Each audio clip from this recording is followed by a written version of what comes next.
MLC Panchamarthi Anuradh గారు ఉన్నారు. అనురాధ్ గారు నమస్కారం. సో యువగళం పూర్తి చేసుకున్నారు, ఈరోజు ముగింపు సభ పెడుతున్నారు. ఇది ముగింపు కాదు, ఆరంభం అని లోకేష్ అంటున్నారు. దేనికి ఆరంభం? ఈరోజు శంకరావం పూరించబోతున్నారు ఎన్నికలకు కూడా అనేది. దేనికోసం ఆరంభం ఇది? లోకేష్ గారు చెప్పింది అక్షర సత్యం అండి. ఈ వైసీపీ ప్రభుత్వాన్ని మట్టు పెట్టడానికి ఇది ఆరంభం.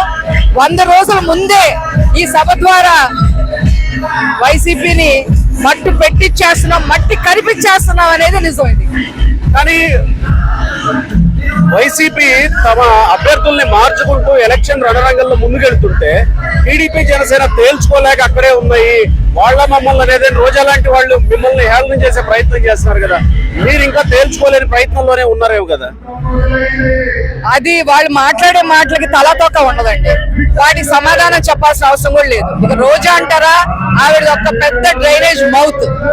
ఈ రోజు ఏమి తెలుసుకోలేకపోతున్నా, మీరు తెలుసుకోలేని పరిస్థితిలో ఉన్నారు.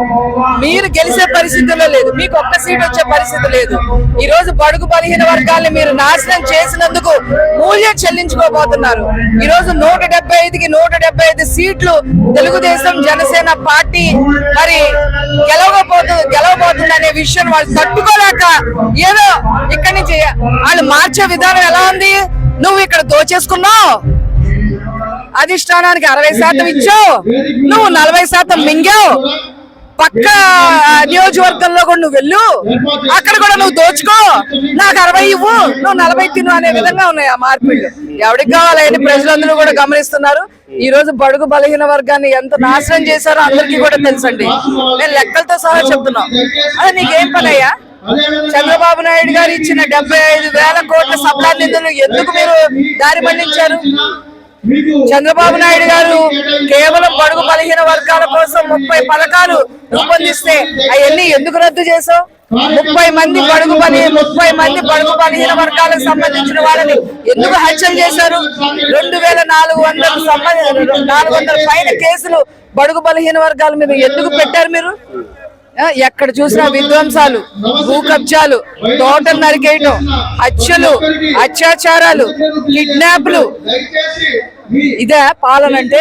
ఇక్కడ లోకేష్ తనను తాను సమర్థుడిగా నిరూపించుకున్నారా అనేది ఒక ప్రశ్న. ఎందుకంటే నిన్న మంత్రి అంబటి రాంబాబు మాట్లాడుతూ ఒక అసమర్థుడి కోసం వృద్ధ తండ్రి పడుతున్న తాపత్రయం ఈ మీటింగ్ పవన్ కళ్యాణ్ కూడా పిలుచుకొచ్చి అని చెప్పి అంబటి రాంబాబు మాట్లాడుతున్నారు. సమర్థుడిగా లోకేష్ ఈ యాత్ర ద్వారా నిరూపించుకోగలిగాడు అంటారా? ఎవరు అడిగింది? ఆ డాన్స్ వేసేవాడా? రోడ్ల మీద డాన్స్ వేసేవాడు అని అడిగింది. అదే రోడ్డు మీద డాన్స్ వేసేవాడు, పోలవరంలో ఎన్ని గేట్లు ఉన్నాయో కూడా తెలియని వాడు అతనేనా? ఓకే, నేను చెప్తాను సమాధానం. లోకేష్ గారు ఈ రోజు సమర్థవంతంగా ఉండడం కాదండి, 10 ఏళ్ల నాడే సమర్థవంతంగా అయ్యారు. మీరు చూస్తే ప్రపంచంలో ఏ పార్టీ కూడా కార్యకర్తల సంక్షేమ నిధి అని ఏర్పాటు చేయాల. లోకేష్ గారు అది ఏర్పాటు చేయడం జరిగింది. మీరు ఆయన పంచాయతీరాజ్ మినిస్టర్ గా 1000 కిలోమీటర్లు సిమెంట్ రోడ్లు వేయడం జరిగింది. నువ్వు ఎన్నేసావు, మీ ప్రభుత్వం ఎన్నేసిందో చెప్పండి, బహిరంగ చర్చకు సిద్ధం. ఐటీ మినిస్టర్ గా 1000 మందికి ఉద్యోగాలు ఇప్పించిన ఘన చరిత్ర లోకేష్ గారిది. మీరేం చేశారు చెప్పండి. ఇలాగా అద్దం పద్దం లేని మాటలు, ఒక మనిషిని వేరే రకంగా మాట్లాడటం అనేది వాళ్ళకే చెల్లుబాటు అయితే అది కరెక్ట్ పద్ధతి కాదు. ఈ రోజు బడుగు బలహీన వర్గాలు ఈ ఆంధ్ర రాష్ట్ర ప్రజలు అందరూ కూడా తెలుగుదేశం జనసేన పార్టీలతో ఉన్నాయనే అక్కసుతో అప్పుడప్పుడు బయటకు వచ్చి మాట్లాడుతున్నాడు. ఆయన సీటుకే దిక్కులేదు, ముందు చూసుకోమనండి. తర్వాత మీరు 10 లక్షల కోట్లు అంటూ ఇప్పుడు ఉన్నటువంటి ప్రభుత్వాన్ని ఆరోపిస్తా ఉన్నారు. ప్రభుత్వం అప్పులు చేసిందని అంటా ఉన్నారు. ఏంటండి 10 లక్షల కోట్లు అప్పులు చేసింది ఉన్నటువంటి ప్రభుత్వం, రాష్ట్రాన్ని అప్పుల్లో ముంచేసింది అని అంటున్నారు. కానీ మీరు మహాలక్ష్మి పథకంలో, మీరు ప్రకటించిన సూపర్ 6 లో మహాలక్ష్మి పథకంలో మహిళలకు ఇస్తున్నటువంటి అయితేనేమి, ఫ్రీబీస్ అయితేనేమి, ఇవన్నీ కూడా మళ్ళీ అప్పులు తీసుకెళ్లేవే కదా, మళ్ళీ మీరు కూడా అప్పులు చేయాల్సి వస్తుంది కదా అని నిన్న ఊరి కృష్ణ స్పెషల్ సెక్రటరీ మాట్లాడుతూ వచ్చారు. సో మీరు ఎట్లా అప్పులు చేయకుండా వీటిని పథకాలు అమలు చేస్తారు? మీరు చాలా మంచి ప్రశ్న అడిగారండి. ఇప్పుడు ఇతనికి సంపద సృష్టించడం చేత కాదు, తీసుకొచ్చిన డబ్బులు ఎక్కడ పడితే అక్కడ అది అరాకొరాగా ముఖ్యంగా వైసీపీ కార్యకర్తలనే వాళ్ళు ఉద్ధరించారు. చంద్రబాబు నాయుడు గారికి సంపద సృష్టించడం కూడా తెలుసు, ఖర్చు పెట్టడం కూడా తెలుసు.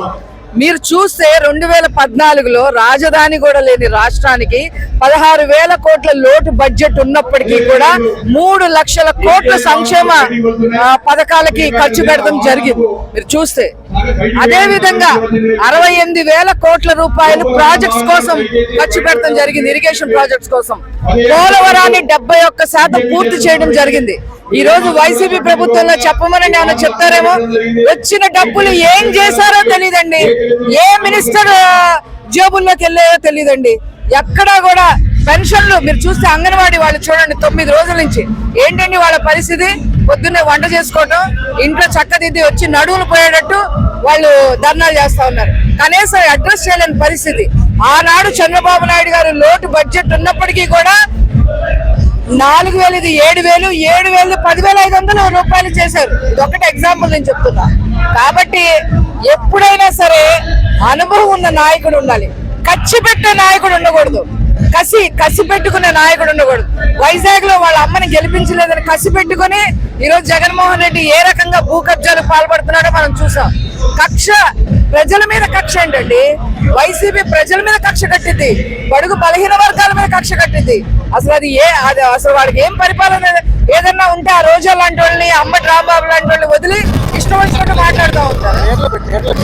మీరు నిజంగా కరెక్ట్ మనుషులైతే మీ వైసీపీ 4 ఎమ్మెల్యేలు నాకెందుకు ఓటేస్తారండి? జగన్ అని కొట్టుకున్న గుండె మీకోసం ఎందుకు కొట్టుకుంది? వాళ్ళు ప్రజలకు అన్యాయం చేస్తున్నారనేది వాళ్ళకి అర్థమైంది.